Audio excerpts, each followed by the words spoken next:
सो hi everyone, नमस्ते and good evening. Welcome to one shot revision series for C inter GST. आज हम revision registration का करेंगे और रजिस्ट्रेशन के पहले के जो वीडियोस हैं ये हमारा 8th पार्ट रहेगा। 8th पार्ट के पहले के जितने भी वीडियोस रहेंगे वो ऊपर आपको आई बटन में मिल जाएंगे, ठीक है। अब पहले इस चैप्टर की इज्जत देख लेते हैं हर रिवीजन वीडियो की तरह। सबसे पहले देखिएगा कि इंस्टीट्यूट इसको हर एग्जाम में पूछ रहा है, कभी 4, कभी 10, कभी 5, कभी 9, कभी 5, कभी 7, but on an average 7 marks का क्वेश्चन आ जाता है इसके अंदर। तो ग्राफ देखिएगा, हर एग्जाम में पूछा गया है इस टॉपिक के अंदर से। तो ये आपका ए कैटेगरी टॉपिक हो जाएगा और डिटेल में अगर आप इस रिवीजन वीडियो के थ्रू पढ़ लेते हो तो आपको अलग से पढ़ने की शायद जरूरत ना पड़े, बस आपको क्वेश्चन अलग से सॉल्व करना पड़ेगा, ठीक है। तो किस वैरायटी के क्वेश्चन आते हैं, अब देखो, एक तो ये वैरायटी होती है, केस स्टडी दिया होता है 2 लाइन का, उसमें आपको ये पूछता है कि बता दो कि इसके ऊपर जीएसटी की रजिस्ट्रेशन की रिक्वायरमेंट है कि नहीं है। एक ये हो गया। दूसरा, स्टेप्स पूछ सकता है आपसे, स्टेप्स स्टेप्स पूछ सकता है। थर्ड, स्टेप्स के अलावा कैंसलेशन का पूछ सकता है कि कैंसलेशन किस कारण से हो पाएगा, क्या प्रोसीजर है, वगैरह वगैरह। तो इस टाइप के क्वेश्चन जनरली आते हैं, बट मेजरली केस स्टडी वाले क्वेश्चन आएंगे। तो केस स्टडी पे ज़्यादा फोकस करना है कि भैया बताइए कि इसने इस डेट को अप्लाई किया था, तो कब से उसका एप्लीकेबिलिटी चालू हो जाएगा, या तो क्या उसको रजिस्ट्रेशन लेना चाहिए था कि नहीं, वो सारी बातें वो पूछता है, ठीक है। तो चलिए विदाउट वेस्टिंग एनी टाइम एक बार टॉपिक देख लेते हैं। सेक्शन 22 रहेगा person liable for registration, 23 person not liable for registration, 24 compulsory registration, इनको मैंडेटरली कराना है, इसके अंदर थ्रेशोल्ड लिमिट नहीं देखी जाएगी। 25 procedure for registration, 26 deem registration, 28 amendment for registration, 29 cancellation of registration, 30 revocation of cancellation of registration. अपन ने जब शुरू में रिवीजन स्टार्ट किया था तो एक चक्री घुमाई थी। चक्री में क्या था कि आपको ट्रांजैक्शन देखना है, जीएसटी की एप्लीकेबिलिटी कब आती है। जब आप ट्रांजैक्शन जिस चीज़ का कर रहे हो पहले वो गुड्स और सर्विस की डेफिनेशन में कवर हो, फिर आप ये चेक करो कि जिस तरीके से आप उसको दे रहे हो किसी को वो सप्लाई की डेफिनेशन में कवर हो जाए। सप्लाई के बाद अगर ये सप्लाई कौन करता है, टैक्सेबल पर्सन करता है, तो ये 3 कंडीशन थी। ये तीनों अगर साइमल्टेनियसली अप्लाई हो जाती है तो आपका जीएसटी इज अप्लाइड उस ट्रांजैक्शन के ऊपर। तो बेटा एक बात समझिएगा कि जो टैक्सेबल पर्सन है ना उसका टॉपिक आ गया रजिस्ट्रेशन, टैक्सेबल वाला जो पर्सन का जो लिमिट था उसका टॉपिक आ गया है। आपका रजिस्ट्रेशन टॉपिक से पता चलेगा कोई व्यक्ति टैक्सेबल है, मतलब रजिस्ट्रेशन उसको लेना है कि नहीं लेना, उसके ऊपर डिपेंड करता है, ठीक है जी। तो चलिए सबसे पहले सेक्शन 22 देखते हैं, पर्सन लाइबल फॉर रजिस्ट्रेशन के अंदर ये ध्यान रखिएगा, every supplier liable to be registered in the state और union territory from where he makes a taxable supply, जहां से वो सप्लाई कर रहा है वहां पे वो लाइबल रजिस्ट्रेशन के लिए। इफ इस aggregate turnover in F I exceeds 20 lakh, ये एक बेंचमार्क लिमिट दी गई है लॉ में 20 लाख की, बट इसकी एनहांस लिमिट भी अवेलेबल है। एनहांस मतलब इसके ऊपर की लिमिट अवेलेबल, देखिएगा कहाँ पे, ऑल अदर स्टेट। पहले देखो MMMNT, मणिपुर, मिजोरम, नागालैंड, त्रिपुरा, यहाँ पे अगर आप सप्लाई ऑफ गुड्स कर रहे हो तो भी 10 लाख है, सप्लाई ऑफ सर्विस या दोनों का मिक्स सप्लाई कर रहे हो तो भी 10 लाख रहेगा। बट पौंडीचेरी, उत्तराखंड, मेघालय, अरुणाचल प्रदेश, तेलंगाना, सिक्किम, ठीक है, तेलंगाना वाला पॉइंट ध्यान रखिएगा, इसके ऊपर क्वेश्चन आता है। इसमें गुड्स के लिए भी 20 लाख है और सर्विस के लिए भी 20 लाख है। इनको छोड़ के, इनके अलावा जो बाकी बच गए, इंक्लूडिंग आसाम, जम्मू कश्मीर, हिमाचल प्रदेश, इंक्लूडिंग आसाम, जम्मू कश्मीर और हिमाचल प्रदेश, इनको 40 लाख तक की एनहांस लिमिट मिल रही है। 40 लाख तक की एनहांस लिमिट, तेलंगाना वाला ध्यान रखिएगा वहां पे, ठीक है। और अगर आप सप्लाई और सर्विस करते हो या तो दोनों करते हो, सर्विस प्लस गुड्स दोनों करते हो, तो आपको लोअर लिमिट में खींच लेकर रजिस्ट्रेशन करवा लेगा वो, ठीक है। 20 लाख की लिमिट है। तो मेजरली देखो यहाँ पे 40 लाख की लिमिट अप्लाई होती है गुड्स के लिए और 20 lakh limit is for supply of service, ठीक है। इसका कुछ प्रोवाइजो है, 40 lakh limit is not allowed, following cases के अंदर 40 लाख की लिमिट अलाउड नहीं है, ठीक है। थ्रेशोल्ड लिमिट अगर कोई टच करता है, एग्रीगेट टर्नओवर की बात होती है। एग्रीगेट टर्नओवर आपने कहाँ पढ़ा था, एक और जगह पे कंपोजिशन में पढ़ा था, याद करिएगा। अगर किसी व्यक्ति का एग्रीगेट टर्नओवर, याद करिए कंपोजिशन में डिटेल पढ़ा था, ठीक है। तो 40 लाख की लिमिट जो एनहांस वाली लिमिट है किसको किसको नहीं मिलेगी, जिसको कंपलसरी रजिस्ट्रेशन लेना है वहां तो आपको थ्रेशोल्ड देखना ही नहीं है, ठीक। दूसरा, person who take voluntary registration, वो तो कभी भी ले सकता है अपनी स्वेच्छा से, ठीक। तीसरा, स्पेसिफाइड गुड्स की बात हो रही है, ice cream, edible ice, pan masala, all tobacco and tobacco products, इनको क्या बोला जाएगा, इनको स्पेसिफाइड गुड्स बोला जाएगा। इनके जो डीलर्स है ना इनको एनहांस लिमिट नहीं मिलेगा। तो कौन सा लिमिट मिलेगा, जो ओरिजिनल ऊपर में दिया हुआ था ना 20 लाख, इन लोगों को 20 लाख की लिमिट दी गई है, 20 लाख रुपीस की लिमिट है, ठीक। दूसरा, person deemed exclusive supply of goods even if he has received interest और discount exempt SOS on loan advance deposit, ठीक है। Other notes, supply made by agent, agent supply करता ऑन बिहाफ ऑफ प्रिंसिपल, वो agent में आप जोड़ दोगे, ठीक है। Next, supply made by job worker on behalf of principal not to be added in job worker, क्योंकि भैया जॉब वर्कर क्या करता है, उसके ऊपर कुछ सर्विस प्रोवाइड करता है। जैसे सामान आ गया मेरे पास, ये सामान है, इस पे मान लो पेंटिंग करवानी है, तो पेंटिंग वाली सर्विस उसकी हो जाती है, ठीक। When business carried on by taxable person transferred, एक बिजनेस को आप किसी को ट्रांसफर कर दोगे, whether on account of succession और otherwise, then transferee and successor shall take new registration, ठीक है जी। 23% नॉट लाइबल फॉर रजिस्ट्रेशन, इसके ऊपर भी क्वेश्चन आता है। कोई एग्रीकल्चरिस्ट है जो एग्जाम सप्लाई कर रहा है, जिसके कोई टैक्सेबल सप्लाई है ही नहीं, तो उसको रजिस्ट्रेशन की रिक्वायरमेंट होनी भी नहीं चाहिए बेटा। एंगेज्ड इन एक्सक्लूसिव, बेटा एक्सक्लूसिव शब्द पे फोकस डालें, एक्सक्लूसिव सप्लाई, ठीक है, exclusive supply of not liable to tax और होली एग्जेम फ्रॉम टैक्स, पूरा ही टैक्स से एग्जेम्प्ट है। दूसरा कौन है, एग्रीकल्चरिस्ट है, to the extent of supply of production of cultivation of land, person who are wholly engage in making supplies on which tax is liable on RCM basis, आप सिर्फ वो सप्लाई करते हैं जहां पे आरसीएम बेसिस पे जिसको आप देते हो ना, वो पर्सन रिसिपिएंट पटाता है, वो वाले पे इन्वॉल्व हो। 3 केस हो गए, पहला एक्सक्लूसिव नॉन टैक्सेबल सप्लाई, दूसरा एग्रीकल्चरिस्ट हो गए, और तीसरा आपके पास ऐसा सप्लाई जिस खाली वही सप्लाई करते हो, सामने वाला व्यक्ति उसके ऊपर टैक्स पटाता है आरसीएम बेसिस पे, ठीक है। अब एग्रीकल्चरिस्ट कौन होता है उसकी बात कर लेते हैं। एग्रीकल्चरिस्ट का मतलब ये होता है इंडिविजुअल एचयूएफ जो कल्टीवेशन करे, लैंड के ऊपर धान उगाए, खुद से उगाए, खुद का लेबर ऑफ फैमिली, मतलब पूरी फैमिली इन्वॉल्व है, या तो उसने क्या किया है, सर्वेंट रखे हैं ऑन वेजेस अंडर ओन और फैमिली सुपरविजन, ये करके रखा हुआ है, ये लोग एग्रीकल्चरिस्ट हो गए, ठीक है जी। तो person not liable for registration was very easy. Next, compulsory registration, इसके अंदर इंटर स्टेट टैक्सेबल सप्लाई की बात हो जाएगी, इंटर स्टेट टैक्सेबल सप्लाई की बात होगी, लेकिन इसके अंदर एक्सेप्शन दिया हुआ है, following category of person not required to register for inter state taxable supply even though aggregate turnover less than 20 और 10 lakh, person making inter state supply of taxable services, services की बात हो रही है, अगर सर्विसेज वाला पर्सन रहेगा ना, उसके ऊपर ये वाला पॉइंट एप्लीकेबल नहीं होता। अगर 20 लाख से कम रहोगे तो person making inter state supply of handicraft goods, हाथ से बनाया हुआ, हैंडीक्राफ्ट मतलब हाथ से बनाया हुआ क्राफ्ट, ठीक है, ये दो लोग सर्विस और हैंडीक्राफ्ट वालों को 20 और 10 की लिमिट अप्लाई हो जाती है, लेकिन अगर ये 20 को क्रॉस करेंगे तो ऊपर फंस जाएंगे, ठीक। Casual taxable person making taxable supply, बेटा कैजुअल मतलब ओकेशनली, कैजुअल मतलब ऐसे रैंडमली ओकेशनली, अगर आपको कोई ऐसी जगह पे जाके माल बेचना, जैसे एग्जीबिशन वगैरह लगाना रहेगा, ठीक है, किसी और स्टेट में जहां पे आपका कोई प्रिंसिपल प्लेस ऑफ बिजनेस ना हो, बट आप क्या कर रहे हो, 3-4-5 दिन के लिए वहां जा रहे हो, वहां पे एग्जीबिशन लगा रहे हो, माल बेच के वापस आ जाओगे, तो उसका रजिस्ट्रेशन मिलता है कैजुअल टैक्सेबल पर्सन के अंदर, ठीक है। तो CTP making taxable supply of handicraft goods, handmade shawl, stole etcetera, उनको ये थ्रेशोल्ड लिमिट मिलती है, तो वहां पे अगर इनको आप क्रॉस करोगे सिर्फ इस केस में तो आपको कराना है, अदरवाइज किसी और चीज में अगर आप सीटीपी हो तो उस केस में क्या रहेगा, जैसे मान लो ज्वेलरी में, ज्वेलरी के कैजुअल टैक्सेबल पर्सन हो गए, दूसरे शहर में जाते हो फैशनिस्टा या कुछ भी नाम का आप निकालते हो एग्जीबिशन, तो वो क्या इस एक्सेप्शन में कवर्ड है क्या, नो सर, तो देयरफॉर उसको मैंडेटरी रजिस्ट्रेशन लेना, लेकिन ऐसा टैक्सेबल पर्सन मतलब उसको फुल फ्लेज रजिस्ट्रेशन नहीं लेना है, उसका पूरा प्रोसेस अलग से पढ़ेंगे। Person who are required to pay tax under reverse charge, बेटा अगर आपको आरसीएम में टैक्स पटाना रहेगा ना, तो विदाउट थ्रेशोल्ड आपको क्या करना है, उसको वहां पे रजिस्ट्रेशन लेना है। Person who are required to pay tax under 95 ECO, ये अमेजोन वगैरह की बात कर रहा है, अमेजोन, फ्लिपकार्ट, इन लोग को, जितने भी ऑनलाइन वाले लोग एक्सेट्रा, अब ये लोग तो वैसे बैंकर बड़े हो चुके हैं, बट अगर कोई नया स्टार्टअप भी आ गया, वो भी बहुत छोटा भी है, फिर भी उसको ये जो इलेक्ट्रॉनिक कॉमर्स ऑपरेटर वाली जो बात है ना, उसके अंदर रजिस्ट्रेशन मैंडेटरी लेना है, विदाउट थ्रेशोल्ड देखना, कंपलसरी वाली लिस्ट सेक्शन 24, आपको कोई थ्रेशोल्ड देखना ही नहीं है वहां पे।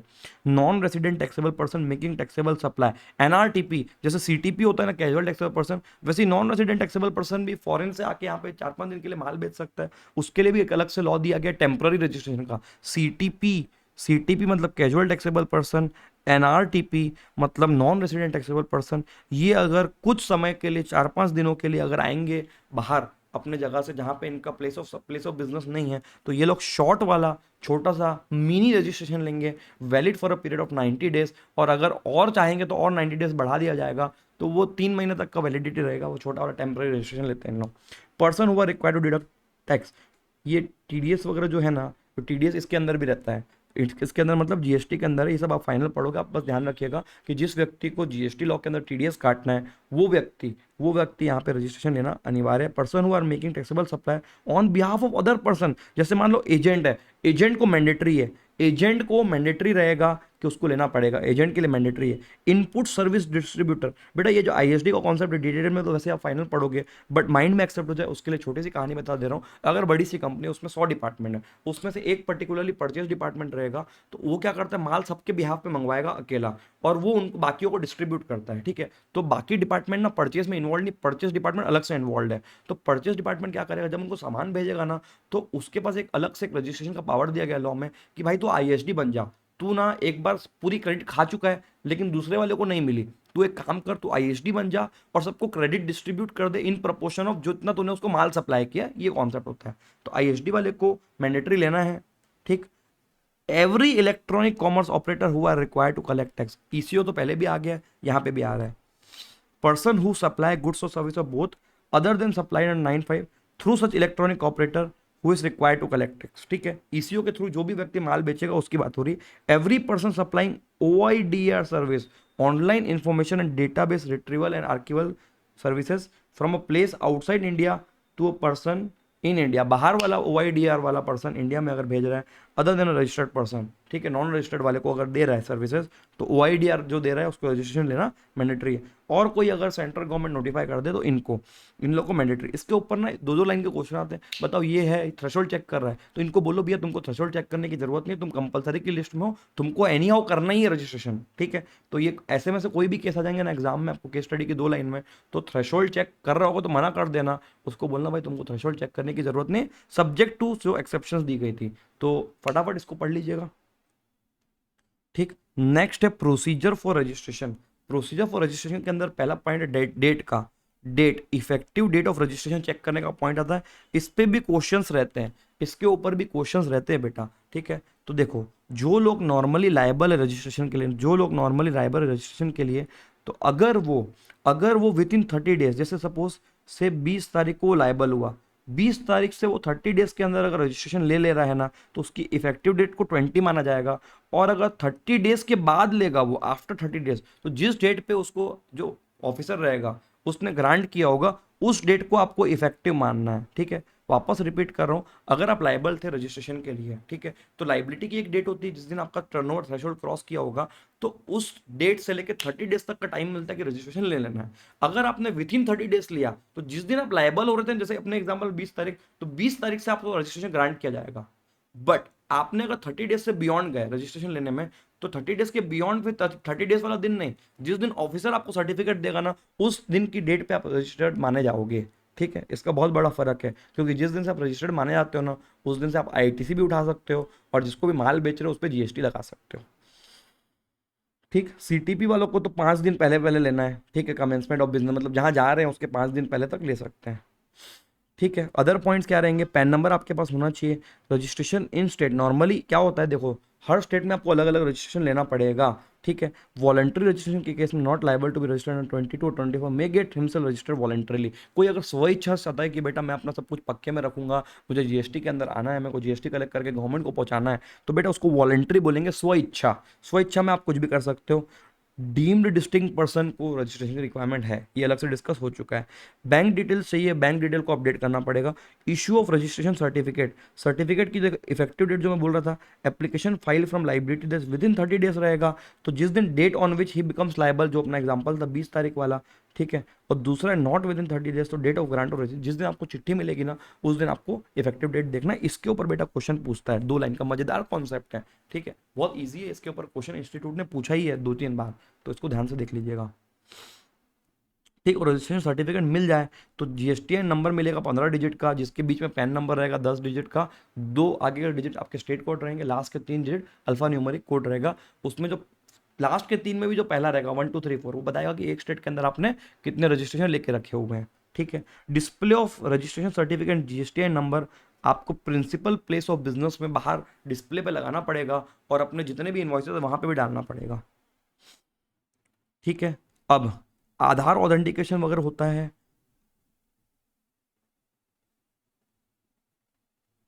हाँ, यहाँ पे एक प्रोसेस देख लीजिएगा। उसके पहले चलो आधार ऑथेंटिकेशन देख लेते हैं। ऑब्जेक्टिव क्या है आधार ऑथेंटिकेशन का? देखो जितने भी लोग हैं ना, जितने भी लोग रजिस्ट्रेशन के लिए अप्लाई कर रहे हैं, गवर्नमेंट आजकल नया लेके आई है कि भैया आप आधार ऑथेंटिकेट कर लो। आधार ऑथेंटिकेट किसको करना रहेगा? जो एक तो देखो दो कैटेगरी, जो आधार ऑथेंटिकेशन के पहले ऑलरेडी रजिस्टर्ड है, वो अगर 3 एक्टिविटीज करेंगे उस समय उनको आधार ऑथेंटिकेशन करना है, मतलब ओटीपी डालना है। सीधी बात, आपको एक लिंक आ रहा होगा और आपको ओटीपी वेरीफाई करना है कि हाँ यार आपके पास आधार वाले हो, तो आपको क्रॉस वेरीफाई कर रहा है आधार के थ्रू। एप्लीकेशन फॉर रिवोकेशन या कैंसिलेशन रजिस्ट्रेशन, आपका रजिस्ट्रेशन का कैंसिलेशन डला हुआ उसको आप कैंसिल करा रहे हो, कैंसिलेशन को कैंसिल करा रहे हो मतलब जिंदा रख रहे हो, वहां पे आपको फाइल करना पड़ेगा।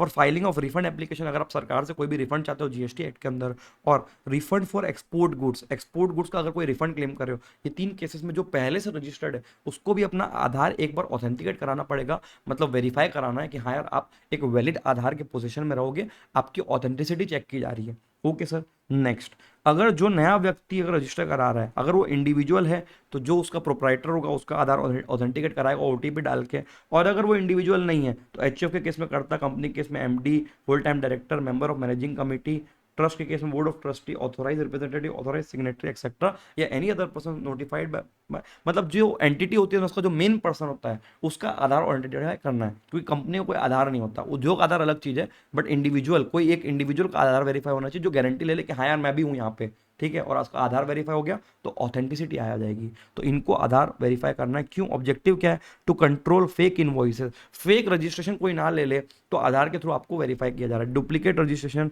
Multiple registration at same place वगैरह वगैरह। तो ये सारे कारण थे आधार ऑथेंटिकेशन का नियम नियम लेके आए इन लोग।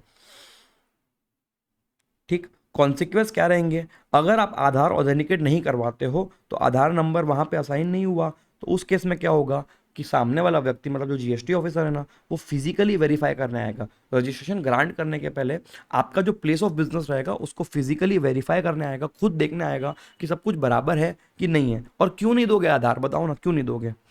ठीक है। आधार के प्रोविजन ऐसे लोगों को एप्लीकेबल नहीं है जिनका आधार इशू नहीं हो सकता, जैसे कि देखो ऐसा व्यक्ति जो कि इंडिया का सिटीजन नहीं है, ठीक है, गवर्नमेंट का department, local authority, statutory body मतलब लॉ के थ्रू बनी हुई body, a public sector undertaking, a person applying for registration under 25 UIN, मतलब ये यूनाइटेड नेशन वालों को यूआईएन मिलता है, unique identification number, so that उनको टैक्स ना लगे और उस टैक्स का वो आईटीसी क्लेम कर पाए खाली।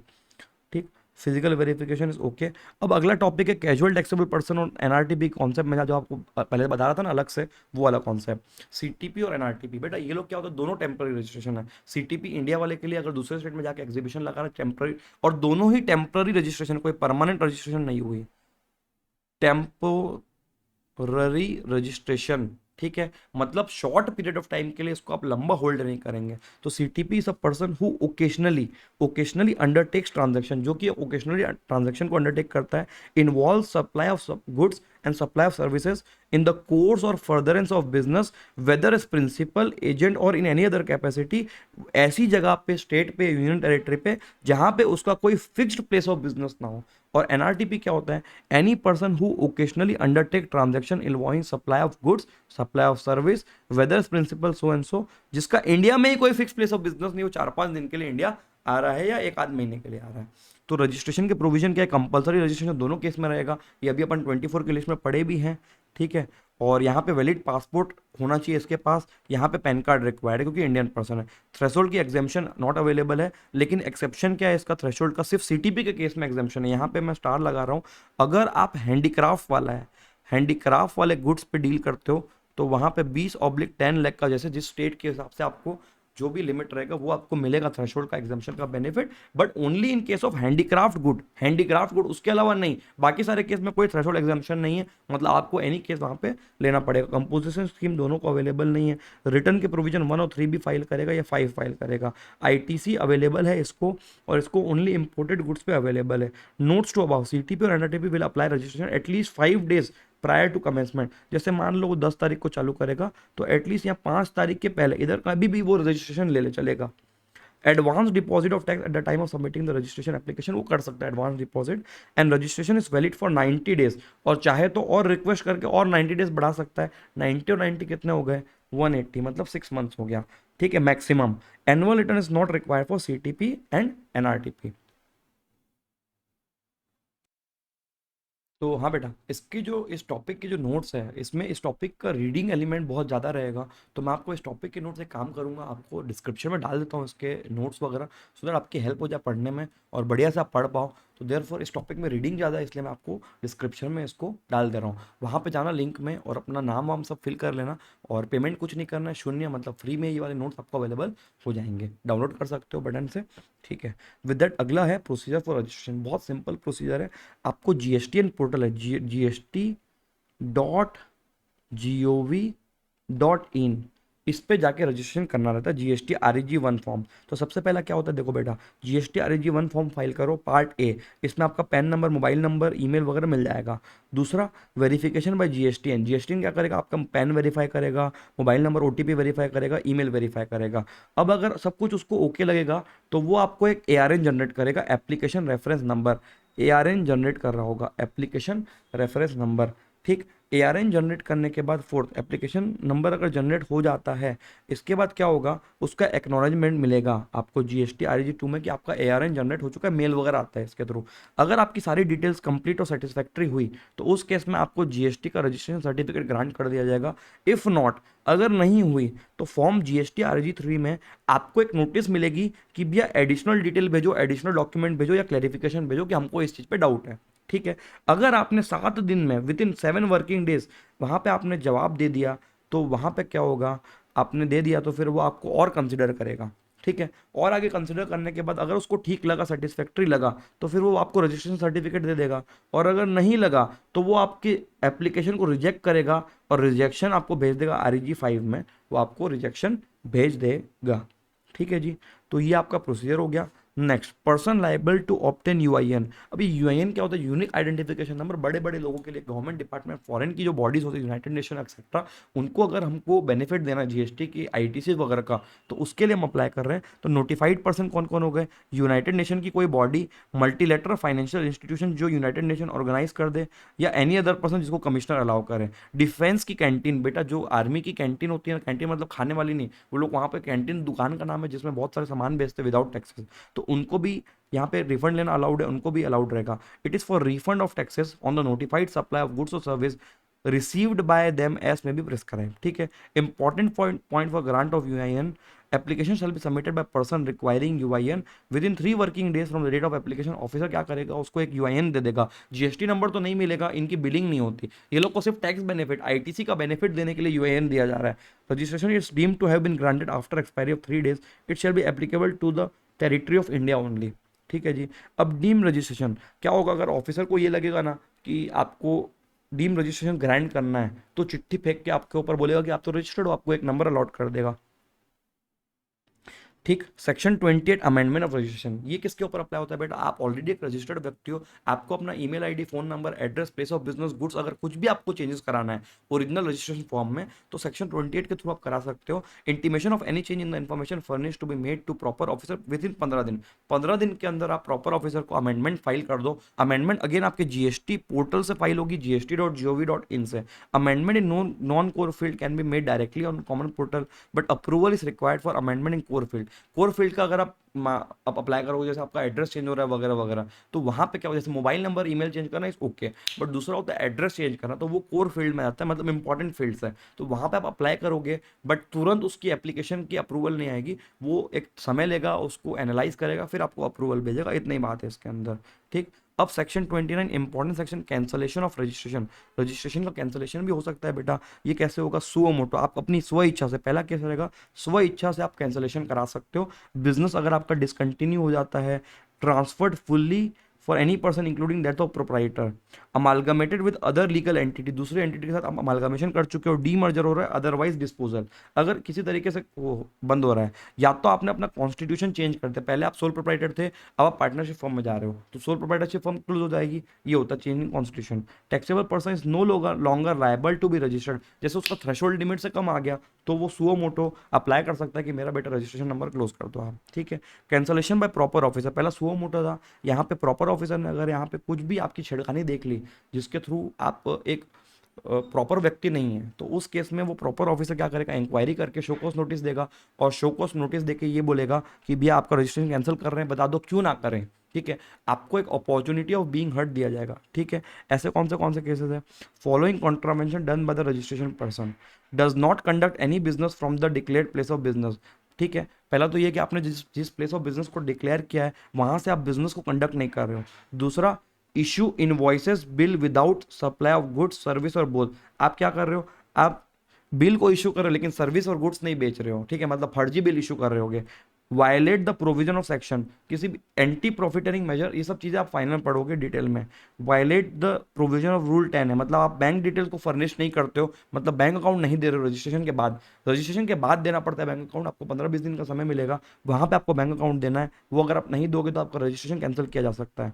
ठीक, आईटीसी कॉन्ट्रावेंशन कर रहे हो, रूल 16 के अगेंस्ट में जबरदस्ती खा रहे हो, फ्रॉडुलेंट तरीके से आईटीसी खा जा रहे हो, आपका रजिस्ट्रेशन कैंसिल हो सकता है। Furnishes detail in outward supply GSTR 1 outward supply declared in return, मतलब आपके मिसमैच बहुत ज्यादा रहेंगे। Violation of provision rule 86B, being registered person required to file return, और आपने 6 कंटिन्यूस पीरियड के लिए वो रिटर्न फाइल नहीं किए होंगे। ठीक है, अभी ये 6 को अपडेट करके 3 मंथ्स का हो गया, और कंटिन्यूस 3 मंथ आप रिटर्न फाइल नहीं करोगे तो आपका रजिस्ट्रेशन कैंसिल कर दिया जाएगा। Being a registered person required to file return under proviso 39(1) for each quarter, and आपने उसको 2 टैक्स पीरियड तक फाइल नहीं किया।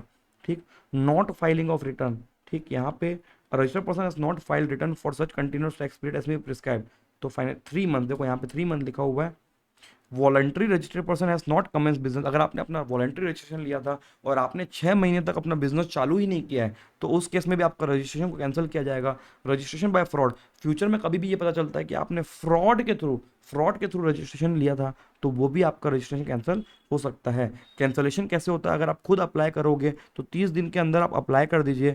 यहाँ पे जितने भी डिटेल्स है, आपके पास स्टॉक वगैरह पड़ा हुआ है, सेमी फिनिश्ड गुड स्टॉक वो सब पड़ा हुआ है, उसकी आपकी डिटेल फाइल करनी पड़ेगी। क्यों? क्योंकि आपको आईटीसी का रिवर्सल कराएगा। इनपुट टैक्स क्रेडिट जो आपके अकाउंट में पड़ी होगी ना, इलेक्ट्रॉनिक क्रेडिट लेजर, और जो स्टॉक अनसोल्ड बचा हो उसके ऊपर भी आपको आईटीसी रिवर्सल करनी है, इसलिए वो डिटेल फाइल करनी पड़ेगी। दूसरा, अगर प्रॉपर ऑफिसर कैंसिल करेगा तो पहले वो आपको शो कॉज नोटिस देगा कि भैया हम आपका कैंसिल कर रहे हैं, बताओ क्यों ना करें। ठीक है, आपने अगर सेटिस्फैक्ट्री दे दिया एक्सप्लेनेशन, या तो आपने जो डिफॉल्ट किया था उसको आपने क्लियर कर दिया है, इंटरेस्ट पेनाल्टी बता दिया है, तो ये वाला इनवैलिड हो जाएगा, आपका रजिस्ट्रेशन कंटिन्यू होगा। बट अगर आप नहीं करते हो तो 30 डेज, अगर shall be issued within 30 days of reply to SCN where registration is liable to be cancel, तो वो कैंसिल हो जाएगा। Revocation of cancellation of registration, आपका जो कैंसलेशन चल रहा है ना उसको आप कैंसिल करवा सकते हो, रिवोक करवा सकते हो, मतलब तुड़वा सकते हो। मतलब आप ये बोलना चाह रहे हो इसमें कि भैया मेरे को आगे कंटिन्यू करने दो जीएसटी के अंदर, मेरा रजिस्ट्रेशन कैंसिल मत करो, इसको बोलते हैं revocation of cancellation registration. Registered person whose registration cancelled by proper officer, देखो ऊपर अपन ने 2 टाइप के कैंसलेशन पढ़े, एक जो खुद कर रहे हो वो दूसरा ऑफिसर कर रहे हो। खुद कर रहे होगे ना उसका आप तोड़ नहीं निकाल सकते भैया, वो आपने अप्लाई किया था उसको मत तोड़ दो। जो ऑफिसर तोड़ रहा है ना उसका आप तोड़ निकाल सकते हो। Apply for revocation subject to provision 10B for cancellation within 30 days, आपका कैंसलेशन करवा रहा है वो, आप चाहो तो वैलिड रीजन से विद इन 30 डेज आप कैंसल को रिवोक करा सकते हो। ठीक है, extension, additional commissioner joint commissioner उसको 30 दिन का और फर्दर दे सकता है। On application proper officer may revoke cancellation और reject application, revocation shall be deem to be रिवोकेटेड under CGST, मतलब एक जगह हो जाएगा दूसरी जगह पे कर सकते हो। तो विद दैट अपना रजिस्ट्रेशन का टॉपिक फाइनल हो रहा है, मतलब खत्म हो चुका है ये। इसके नोट्स मैं आपको डिस्क्रिप्शन में दे दूंगा, अभी आप डिस्क्रिप्शन में देख के डाउनलोड कर लीजिए, बिकॉज ये टॉपिक पूरा रीडिंग वाला ही था, तो सो दैट आप ढंग से पढ़ पाओ। तो इसके नोट्स आपको डिस्क्रिप्शन में अवेलेबल होंगे। तो विद दैट अपना ये टॉपिक खत्म हुआ है, सारे इंपॉर्टेंट टॉपिक खत्म हो चुके हैं, 2-3 टॉपिक बाकी है, उसका रिवीजन भी आपको कल तक मिल जाएगा। तो विद दैट अपनी जीएसटी के रिवीजन की सीरीज कंप्लीट होती है। अगर आपको रिवीजन पसंद आ रहे होंगे ना, कुछ अपने इंपॉर्टेंट खास फ्रेंड्स होंगे उनसे आप शेयर कर दीजिएगा, और आपके अगर कोई फीडबैक है रिवीजन वीडियोस के ऊपर तो आप कमेंट में बता सकते हो मेरे को, तो सो दैट वो आगे जाके अपडेट हो जाएंगे। तो with that bye everyone, take care, मिलते हैं अपन जल्दी से।